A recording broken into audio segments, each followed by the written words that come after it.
우리 하나님 말씀 함께 보겠습니다. 오늘 함께 나눌 말씀은 전도서 5장 13절에서 20절 말씀입니다. 전도서 5장 13절에서 20절 말씀.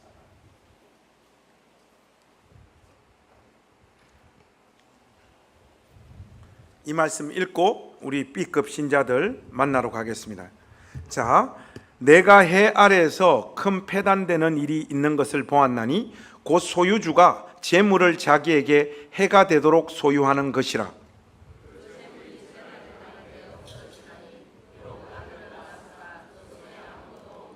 그가 모태에서 벌거벗고 나왔은즉 그가 나온 대로 돌아가고 수고하여 얻은 것을 아무것도 자기 손에 가지고 가지 못하리니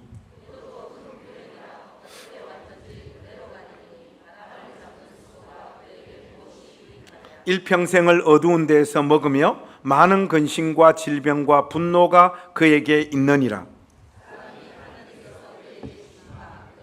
여러분들 우리 온라인으로 가셔서 거기 계신 분들하고 우리 인사 잠깐 좀 나누실까요? 어떤 분들은 우리 가족들이 이렇게 댓글 남겨주고 서로 인사하고 하는데 굉장히 큰 위로를 받으신다고, 너무너무 감사하다고 그런 말씀들을 이렇게 전해 오세요. 여러분들 우리 온라인으로 가셔서 아마 오늘 또 온라인으로 이렇게 예배하는 분들이 꽤 많으신 것 같습니다. 현장에 오지 못한 분들하고 우리 함께 인사 좀 나누겠습니다. 여러분들 조금 마음을 담아서 여러분들의 인사 말씀들 조금씩 이렇게 남겨주시면 좋겠습니다. 오늘도 스티브 김의 얼굴이 빛이 나군요. 이렇게. 콜로라도 덴버에서 토요일 밤에 함께 예배하는, 콜로라도에서 이렇게, 참 이게 온라인 예배의 어떤 장점이기도 하고 참 대단한 것 같아요. 문명의 이기가 좋습니다. 전지섭 집사님이 한행수 집사님 밥 먹자고 이렇게 문자 남겨주셨네요. 감사합니다. 배선아 집사님, 우리 따님이 그걸 요즘은 간질이라고 안 그러고 다르게 이렇게 부르던데 지금 병원에 입원해가지고 지금 치료받고 있습니다. 오랫동안 그런 증상이 없었다가 최근에 이렇게 증상이 나타나서 지금 병원에 가서 치료받고 있는데 우리 가족들, 우리 배선아 집사님 따님을 위해서 함께 기도해 주시면 감사하겠습니다. 우리 또 배 집사님 많이 놀라고 걱정도 많을 텐데 여러분들 전화해서 우리 배 집사님 격려도 해주시고 위로도 해주시고 함께 해주시면 좋겠습니다. 배선아 집사님 걱정 많이 했는데 댓글로 인사글이 보이니 고맙습니다. 네, 이렇게 우리 박선희 집사님께서 또 남겨주시고,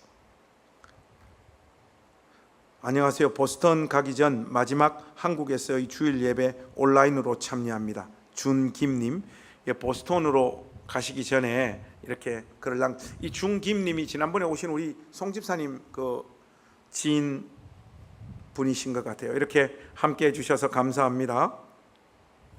또 아픈 분들이 없는 세상이 왔으면 좋겠습니다. 그렇죠?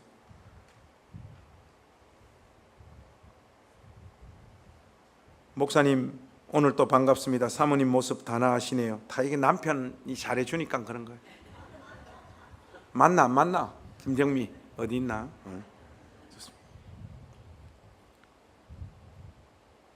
임문필 권사님이 다음 주 반갑게 얼굴로 뵙게 서울 가셔가지고 지금 아마 이렇게 들어와 계신 것 같습니다. 자 이렇게 많은 분들 함께 해주셔서 감사합니다. 계신 곳이 어디든 같은 은혜가 임하시기 바랍니다. 좋습니다.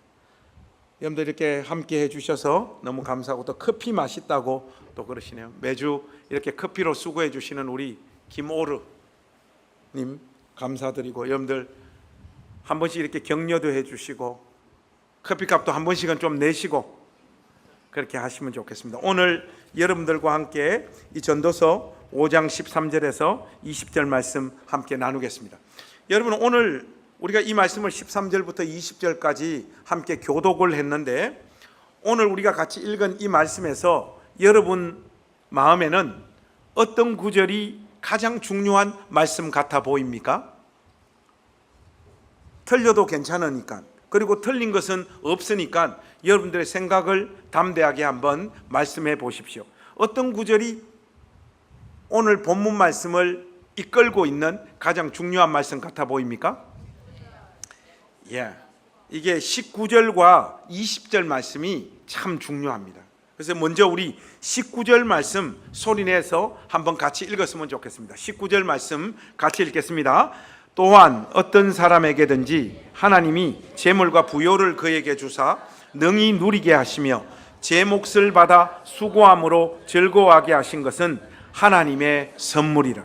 하나님은 모든 사람에게 필요한 부와 재산을 주시고 그것을 소비할 능력을 주시고 자신의 몫을 챙길 능력을 주시고 자신의 노동 속에서 그것을 누리며 기뻐할 능력을 주신다는 말씀이죠.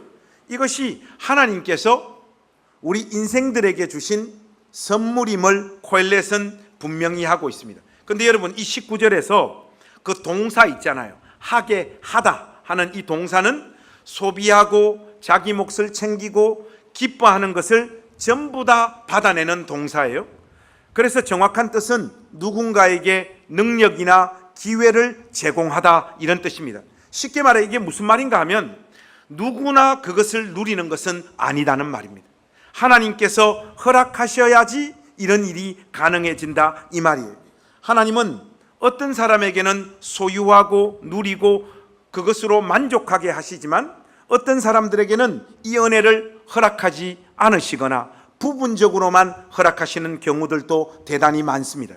그래서 재산을 거의 소유하지 못하는 사람들도 있고 재산은 소유하지만 그 재산을 전혀 누리지 못하는 사람들도 우리 주변에는 실제적으로 많이 있습니다.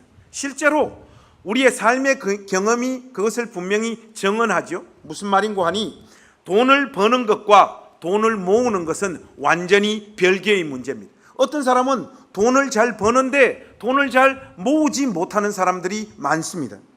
돈을 모으는 일은 또 잘하는데 돈을 유지하는 것은 잘하지 못하는 사람들도 많습니다.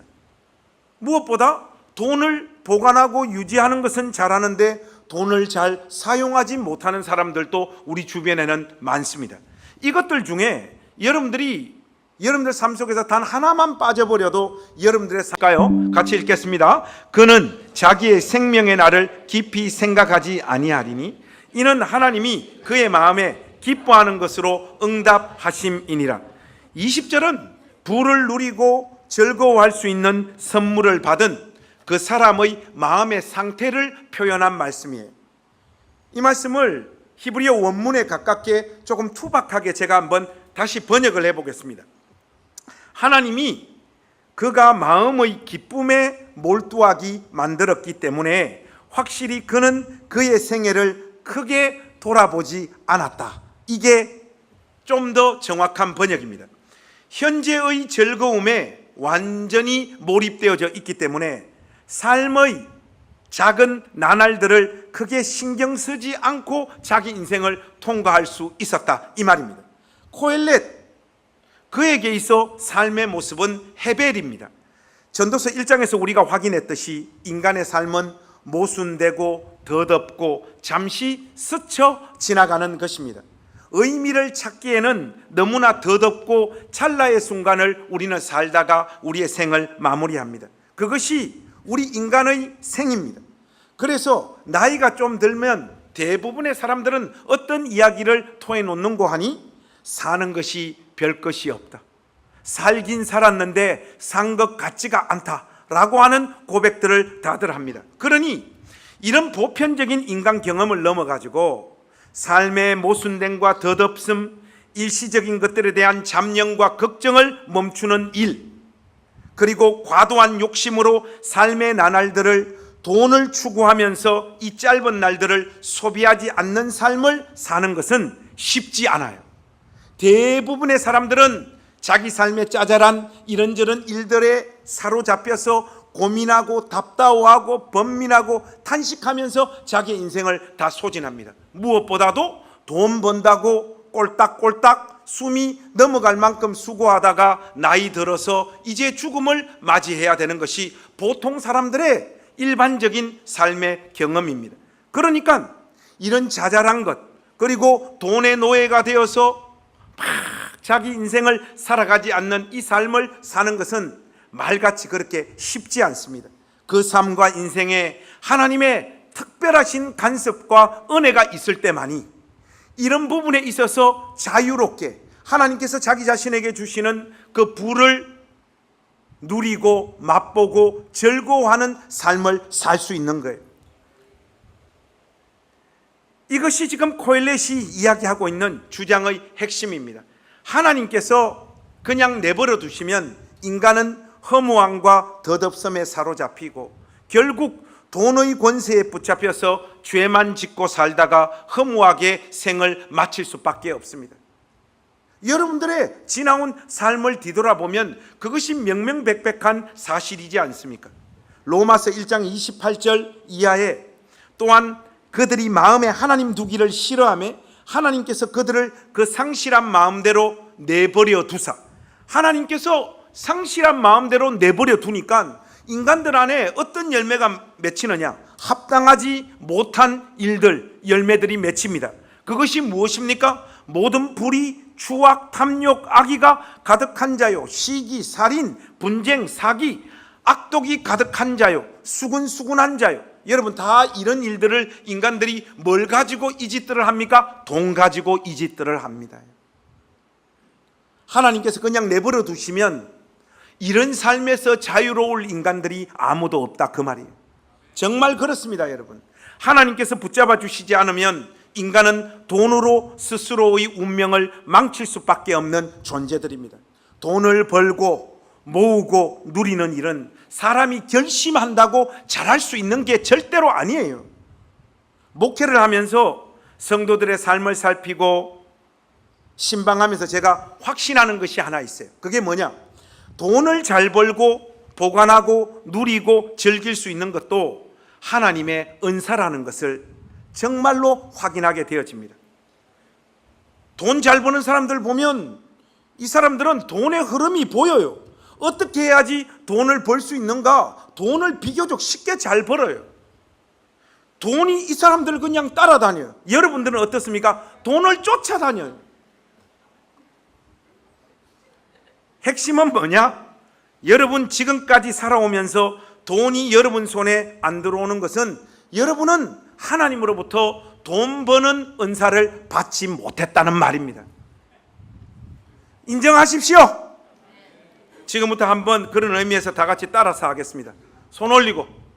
나는 안 된다. 돈이 안 된다. 아, 목사님 너무한 거 아닙니까? 그렇게 우리에게 꼭 절망을 안기십니까? 그런 표정들이신데, 그러나 여러분, 여러분의 은사는 다른 것이라는 말을 제가 하고 있는 것이지 여러분들에게 은사가 없다라는 것을 제가 지금 강조하는 말은 아닙니다. 노래, 공부, 연기, 상담, 운동 이런 것들도 전부 다 은사잖아요, 여러분. 저 같은 사람이 노력하면 노래 잘할 수 있습니까? 저 같은 사람이 노력하면 김광석 되고 조수미가 될 수 있습니까? 저 같은 사람이 열심히 공부하면 학성고등학교 갈 수 있어요? 서울대학교 갈 수 있어요? 못 갑니다. 안 되는 것은 안 됩니다, 여러분. 타고난 것은 어쩔 수 없는 측면이 있고 그런 사람들은 절대로 이길 수가 없습니다. 살리에리가 몇 달 몇 년 몸부림치면서 고민하고 작곡하면 뭐합니까? 모차르트가 5분 대충 작곡하면 살리에리의 작곡을 넘어서 버리는데, 여기서 바보들은 살리에리처럼 좌절하고 절망을 합니다. 왜 나를 모차르트와 같은 시대에 태어나게 하셨습니까? 이렇게 하나님을 향하여 원망합니다. 그는 참으로 바보입니다. 그냥 2인자로 행복하게 자기의 분복을 누리며 살면 되는데 그걸 못해요, 여러분. 2등이 어디 쉽습니까, 여러분? 대한민국에서 작곡 2등 하기가 쉽냐고요. 제가 우리 부사학자들 보고도 그래요. 목사님, 우리도 설교를 잘하고 싶다고. 너희들은 은사로 그걸 받지를 못했어. 그냥 해라. 너희들 잘하는 거 그거 하고 살면 됩니다, 여러분. 그냥 하나님은 저에게 여기에만 모달을 하나 달아주신 거예요. 그것뿐입니다, 여러분. 뭘 부러워해요? 누가 3시간 뭐 어떤 목사님들 뭐 나는 일주일 동안 설교 준비를 40시간 한다는 거예요. 그거는 여러분 바보들이. 설교 준비를 1시간 이상 하는 게 아니에요, 여러분. 정찬성 격투기도 하고 손흥민 축구도 하는데 그거 다 봐야지요. 언제 40시간씩 준비할 시간이 있습니까? 은사를 받으면 자유로워지는 거예요. 우리는 다 하나님으로부터 동일한 은사를 받지 못했습니다. 우리 돈 버는 은사 받지 못했습니다. 여러분 잘 알다시피 저는 노래 부르는 것을 잘 못하고 좋아하지 않습니다. 특히 찬양할 때 흥을 타는 사람들을 보면 그냥 웃겨요. 어떤 사람 막 이래요. 막. 저분 오늘 어디 좀 아프나 이런 생각할 때도 있어요. 그만큼 저는 음악하고 전혀 친한 사람이 아닙니다. 그렇다고 완전히 노래를 못하느냐? 그건 아닙니다. 기본은 합니다. 저도 학원선교연합회 회장 출신이에요. 박자를 좀 못 맞춰서 문제지 음색은 그런 대로 괜찮습니다. 그러면 그 정도로 만족하고 살면 되잖아요. 가수 될 것도 아닌데 돈 버는 것도 여러분 마찬가지입니다. 우리는 많은 돈을 버는 재주를 은사로 받은 사람이 아닙니다. 그러면 그리스도 안에서 우리의 처지와 형편에 맞게 벌고 모으고 누리면 됩니다. 바로 그것이 여러분의 분복이고 하나님의 선물이라고요. 모든 사람이 이 돈과 관련해서 똑같은 은혜의 자리로 초대받고 있는 것이 아닙니다. 이것을 인정해야 자기 몫을 챙기고 그것을 누리게 됩니다. 여러분, 문제는 의외로 많은 사람들이 자기 욕심 때문에 자기에게 허락되어진 이 돈을 누리고 맛보고 즐거워하지 못한 채 살다가 허무하게 죽는다는 거예요. 무엇보다 이 선물을 누리지 못하는 사람들이 있는데 그 사람들에게 어떤 특징이 있는지 오늘 본문이 생생하게 이야기하고 있습니다. 여러분 13절 말씀 한번 보십시오. 13절 말씀 우리 소리내서 같이 한번 읽겠습니다. 시작. 내가 해 아래에서 큰 패단되는 일이 있는 것을 보았나니 곧 소유주가 재물을 자기에게 해가 되도록 소유하는 것이라. 여러분 자신의 인격이나 신앙으로 컨트롤할 수 없는 돈을 자꾸 갈망하는 사람들이 바로 이 사람들이에요. 그러다가 다 무너집니다. 여러분, 실제로 재물이 해가 되는 일이 한 사람 안에 얼마나 많이 발생하고 있습니까? 먹는 것에 조금 비유하면 이 부분의 설명이 좀 더 설명해질 것 같습니다. 하루에 먹어야 할 적정량이 있죠. 사람마다 조금씩 다 다릅니다. 그것보다 더 많이 먹게 되면 몸에 탈이 나요. 위가 늘어납니다. 한번 늘어난 위는 잘 줄어들지도 않아요. 위의 기능에도 장애가 생깁니다. 제가 최근에 본 영화가 하나 있는데 일본의 스모 선수들의 삶을 그린 리키시라고 하는 영화 참 인상적으로 봤습니다. 거기에 보면 스모 선수들은 몸집을 키워야 되잖아요. 그러니까 이 사람들은 먹고 토하고를 반복합니다. 그리고 먹는 것도 엄청 빠른 속도로 엄청나게 많은 양을 먹어요. 그 영화에서 참 보기 민망한 장면이 하나 있었는데 고참 선수가 화장실에 가면 막내가 같이 따라가는 장면이에요. 살이 너무 쪄가지고 일을 보고 뒤처리를 스스로 못하기 때문에 막내가 따라가서 그 일을 대신해 줘야 됩니다. 과식이 건강에 해롭고 몸을 망치듯이 소유도 일정 부분이 넘었으면 반드시 여러분 영혼에 타격을 가합니다. 그런데 우리는 내 영혼이 부서지고 타격을 입더라도 돈을 달라고 하나님 앞에 매달려요.